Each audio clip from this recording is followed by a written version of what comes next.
За хэвлий болон ташааны тойрог хэмжих аргачлалыг оруулж байна. За хэвлийн тойргийг хэмжихдээ хоёр цэгийг эхлээд олдог байгаа. За нэгт нь болохоор хаврагны хамгийн доотлын нумыг чөлөөт нумыг олно. Хоёрт нь ташааны дээд ирмэгийг олно. За энэ бичлэг дээр харагдж байгаачлан нэг гар нь бол хаврагны хамгийн доотлын нумыг олцсон байна.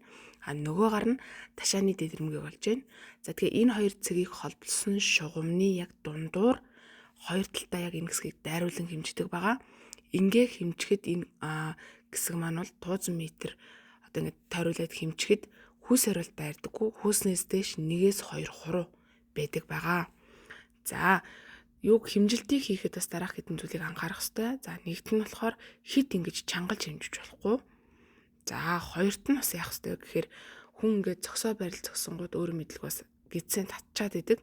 Тэгэхээр гидс татсан үед бас хэмжилт буруу гарнаа. Тэгэхээр цэг зогссон ч гэсэн ердийн амьсгалаад амьсгал гаргасны дараа юм хэмжилтийг хийдэг байхын шүү. За хоёрт нь болохоор ташааны тойргийг хэмжих аргачлалыг тайлбарлах гэж байна. За ташааны тойргийг хэмжихдээ ташааны хамгийн өргөн хэсгийг дайруулан хэмждэг.